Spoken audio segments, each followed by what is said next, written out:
قال كان النبي صلى الله عليه وسلم يعتكف في العشر الأواخر من رمضان فلم يعتكف عاما فلما كان في العام المقبل اعتكف 20۔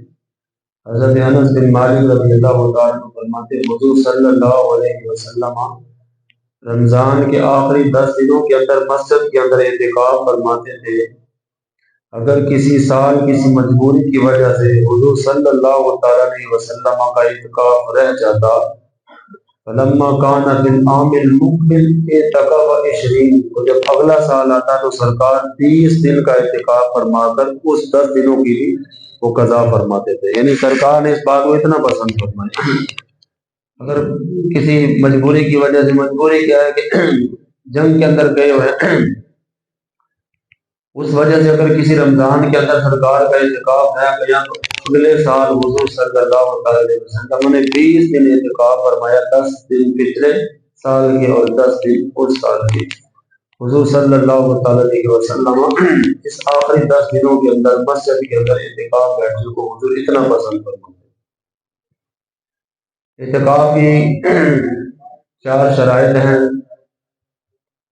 سب سے پہلی اعتکاف کی شرط یہ ہے کہ مسلمان اگر بندہ ہو وہ اعتکاف بیٹھے تو اس کو اللہ اس سنت کا اجر و ثواب عطا فرمائے گا۔ جس کا ایمان ہی نہیں ہے وہ 10 دن کیا 10 سال بھی بیٹھا رہے تو کوئی فائدہ کوئی نہیں۔ ایمان ضروری ہے اعتکاف کے لیے۔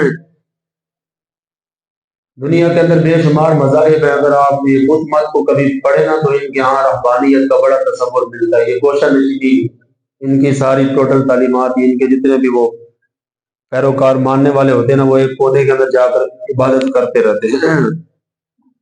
وہ چاہے ساری زندگی بیٹھ کر کہیں میں اعتکاف کر کے بیٹھا ہوں، اللہ اللہ کر رہا ہوں، کوشش نشینی کر رہا ہوں۔ اعتکاف کا بھی مطلب یہ ہے کہ دنیا سے کٹ کر اللہ کے ساتھ اپنا تعلق جوڑ لینا، اس کو اعتکاف کہتے ہیں۔ ایک سائڈ پر ہو کر بیٹھ جانا، اللہ دنیا کو بھول جانا اور اللہ کی یاد کے اندر مہو ہو جانا، یہی اعتکاف ہوتا ہے۔ وہ چاہے ساری زندگی ایک کونے کے اندر بیٹھ کر ہے، وہ اللہ کی یاد کے اندر مہو رہے، اس کا اسلام ہی نہیں ہے تو اس کا کوئی اجر و ثواب کوئی نہیں ہے۔ اعتکاف کے لیے شرط پہلے مسلمان ہونا ہے۔ ظاہر سی بات ہے جو اعتکاف ہمارے ہاں مسجد کے اندر بیٹھا جاتا ہے وہ تو مسلمان ہی بیٹھتے ہیں، لیکن یہ بھی یاد رکھو ہمارے فقہاء نے لکھا کہ گاہے بگاہے انسان کو اپنے ایمان کی تجدید کرتے رہنا چاہیے، تجدید ایمان کرتے رہنا چاہیے۔ تجدید ایمان کا مطلب کیا ہے؟ تجدید ایمان کا مطلب یہ ہے کہ بندہ گاہے بگاہے اللہ کے حضور سچے دل سے توبہ کرے کہ یا اللہ کوئی غلطی کوتاہی ایسی جو کلمہ کفر میرے ذہن کے اندر، میرے دل کے اندر، میری زبان سے نکل گیا، تیرے حضور سچے دل سے توبہ کرتا ہوں، اور دوبارہ کہے اشہد ان لا الہ الا اللہ واشہد ان محمدا عبدہ ورسولہ، دوبارہ کلمہ طیبہ پڑھے، سچے دل سے توبہ کرے، اس کو کہتے ہیں تجدید ایمان کرنا۔ بس اوقات بندے کو معلوم بھی نہیں ہوتا کہ وہ کوئی ایسا کلمہ کفر یا کسی نے کلمہ کفر کہا، صرف اس کی ہاں کے اندر اس نے ہاں ملائی، اس کو پتہ بھی نہ ہو، اس کا ایمان چلا جائے گا، اور اسی حالت کے اندر موت آ گئی تو ایمان تو نہ رہا ہے۔ تجدید ایمان کرتے رہنا چاہیے انسان۔ آج ایمان کے لٹیرے جگہ جگہ پر بیٹھے ہیں، لوگوں کا ایمان لوٹا جا رہا ہے۔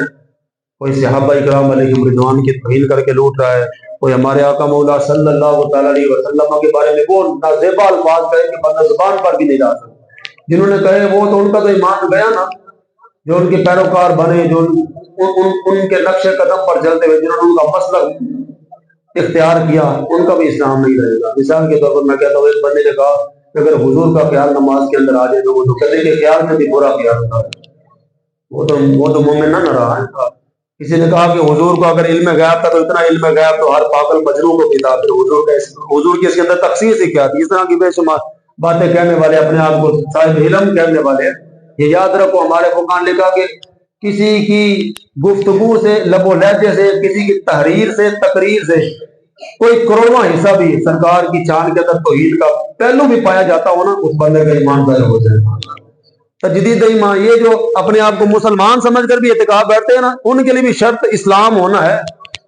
اعتکاف بیٹھ لگے تو تجدید ایمان کرو، کہے کہ یا اللہ میرے زبان سے کوئی کلمہ یا میں نے کسی کا سنا، میرا دل اس پر راضی ہوا، اس سے بھی میں توبہ کرتا ہوں۔ ایمان شرط ہے اعتکاف کے لیے۔ دوسری شرط یہ ہے کہ بچہ بالغ ہو یا قریب البلوغ ہو، یعنی جو عبادت کو سمجھ سکتا ہو نا۔ تاکہ مسجد اور عبادت اس کو وہ ملحوظ خاطر رکھ سکے۔ لیکن عجیب بات ہوتی ہے، بچے تو بچے رہے، یہاں بڑے بھی لوگ حشر کرتے ہیں مسجدوں کا۔ آپ نے دیکھا یہ اعتکاف تو صرف ایسے ہی مذاق تماشا بن کے رہ گئے۔ جو کچھ ہوتا ہے مساجد کے اندر وہ آپ کے سامنے۔ سمجھدار لوگوں کے پاس وقت نہیں ہے، نوجوان ہیں جی جی بیچارے نے کڑی نہ لگی، جب شادی نہیں ہو رہی ہے وہ بھی منت مانگ کے اعتکاف آئے، کڑی کی طرح تم بھی اعتکاف آئی ہے بھی اعتکاف ہو رہا ہے۔ نہیں، لوگوں نے ایک اپنی منتیں بنا، آج کل لوگوں کی زیادہ منتیں اس طرح کی بن گئی، اعتکاف ہے کڑی بھی اعتکاف ہے کہ منڈا بھی اعتکاف ہے۔ اعتکاف کس وجہ سے بیٹھے؟ اپنی ایک مراد تمنا لے کے اعتکاف ہے۔ بالغ ہو یا قریب البلوغ ہو، جو سمجھ سکتا ہو مسجد کی عادات کو، عبادت کو، تو وہ بندہ اعتکاف بیٹھے، اس کا اعتکاف صحیح ہو۔ زیادہ چھوٹا بچہ اس کو کوئی سمجھ بوجھ نہیں، اس کا اعتکاف نہیں۔ تیسری شرط یہ ہے کہ مرد ہو تو حالت جنابت سے پاک ہو، عورت ہے تو حیض اور نفاس سے اس کا پاک ہونا یہ اعتکاف کے لیے شرط ہے۔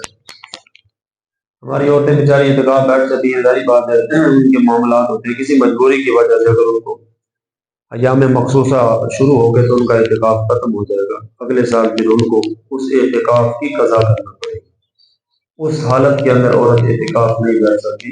اعتکاف کے لیے پاک ہونا یہ شرط ہے۔ مرد ہے حالت جنابت سے پاک ہو، اگر مسجد کے اندر کوئی بندہ اعتکاف کر رہا ہے تو وہ جنبی ہو گیا، اس کو احتلام ہو گیا تو وہ فوراً غسل کر لے۔ لیکن چونکہ عورت کو اگر کوئی مسئلہ آ جائے تو وہ غسل کر بھی لے تو وہ پاک نہیں ہو سکتی، اس وجہ سے اس کا اعتکاف تو ختم ہو جائے گا، وہ پھر اگلے سال اس اعتکاف کی قضا کرے گی۔ ان کو پتہ ہوتا ہے ویسے، لیکن کبھی کبھار ایسا بھی ہوتا ہے کہ عادت کے خلاف بھی معاملہ شروع ہو جاتا ہے۔ چوتھی اور آخری شرط اعتکاف کے لیے مسجد ہونا، اور ایسی مسجد جس کے اندر 5 وقت کی نماز باجماعت اذان کے ساتھ ہوتی ہو، اس مسجد میں اعتکاف ہوگا۔ ہر ایک مسجد کے اندر اعتکاف صحیح نہیں۔ یہ یاد رکھو، جمعہ شرط نہیں۔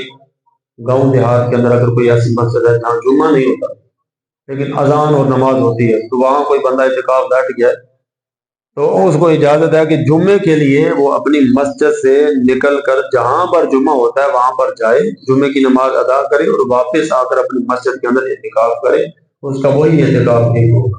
لیکن کیا کرے گا؟ سنتے مسجد کے اندر اپنی پڑھ کے جائے گا، وہاں پر جائے گا، خطبہ سنے گا، فرض پڑے گا، واپس آ کے باقی نماز اپنی مسجد کے اندر ادا کرے گا۔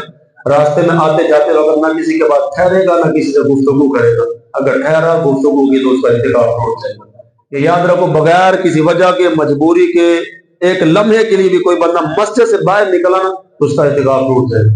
مجبوری کیا ہے کہ واش روم مسجد کے اندر نہیں، مسجد سے باہر ہے واش روم، دیکھا نا بعض مساجد کے اندر واش روم مسجد کے باہر ہوتے ہیں، اندر نہیں رکھتے، ویسے ہونا بھی ویسے ایسے ہی چاہیے، مسجد تو مسجد ہوتی ہے نا، لیکن واش روم وغیرہ تو یہ آج کل ہمارے ہاں رواج بن گیا ہے، پہلے تو یہ رواج ہی نہ تھا، مسجد کے اندر واش روم ہوگا، یہ سسٹم ہونا نہیں چاہیے تھا۔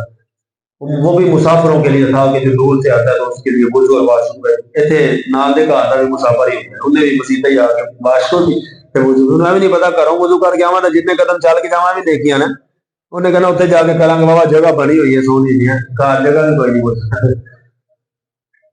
عادت بنانی چاہیے، ویسے گھر سے وضو کر کے آنا چاہیے، اور آتے جاتے میں نیکیاں بھی اس کو مجبوری ہے کہ اس کا واش روم باہر ہے تو جائے واش روم کر کے آ جائے مسجد میں، یہ مجبوری ہے اس کو۔ اگر غسل کرنا ہے تو جائے اور غسل کر کے آ جائے، لیکن یہ یاد رکھے جس وقت مسجد سے باہر نکلے گا اس وقت کسی سے گفتگو نہیں کر سکتے۔ ایک لمحے کے لیے بغیر مجبوری کے مسجد سے باہر نکلا اعتکاف ٹوٹ جائے گا، مجبوری کی وجہ سے نکلا کسی کے پاس ٹھہرا گفتگو کی تب بھی اعتکاف ٹوٹ جائے گا۔ اب یہ دیکھو یہ کتنی لازمی شرط ہے کہ جتنے دن 10 دن رہنا نا مسجد کے اندر ہی رہنا ہے، تھوڑی دیر کے لیے مسجد سے باہر گیا تو اعتکاف گیا، جڑا بندہ خیمہ ہی مسجد تو باہر لا کے اور جڑا بیٹھا ہی مسجد تو باہر ہے، انہوں نے خود ہی پتہ نہیں کیسے کہا لیا کہ وہ پتہ نہیں کون سا اعتکاف ہے، میں اب نام نہیں لیتا، چلو چھوڑو، وہ مسجد سے باہر ہی خیمہ لگا ہوا ہے، وہ شہر اعتکاف ہو رہا ہے جی، کھلی گراؤنڈ کے اندر لمبے خیمے لگے رہے اعتکاف ہو رہا ہے۔ اتنی لازمی شرط ہے کہ تھوڑی دیر کے لیے بھی مسجد سے باہر نہیں جا سکتا، ٹوٹ جائے گا اس کا اعتکاف بغیر مجبوری۔ مجبوری کیا ہے؟ یا جمعہ پڑھنے کے لیے جائے گا، یا واش روم کرنے کے لیے، یا وضو کرنے کے لیے جائے گا، یہ اس کو کہتے ہیں ایک اس کی شرعی مجبوری ہے، ایک اس کی حاجت طبی ہے، یعنی واش روم وضو غسل وغیرہ طبی حاجت، ایک شرعی حاجت ہے کہ اس مسجد کے اندر جمعہ نہیں ہوتا، جمعہ کے لیے دوسری مسجد کے اندر جا سکتا ہے۔ یہ چار شرطیں اگر پائی جائیں تو تب اس بندے کا اعتقاد ٹھیک ہوگا. اگر ان چار شرطوں میں سے ایک شرط بھی مفقود ہوگی تو اس بندے کا اعتقاد نہیں. یعنی اس کو کہ وہ جو جو ثواب اس اعتقاد پر کہا گیا نا کہ 2 عمرے اور 2 حج کے برابر اللہ ان کو اجر و ثواب عطا فرماتا ہے، اس ثواب سے وہ بندہ محروم رہ جائے گا. باقی جو کچھ اس نے عبادت کی ہے اس کا جو ثواب اللہ اس بندے کو عطا فرمائے. کوئی بھائی سوال کرنا ہے؟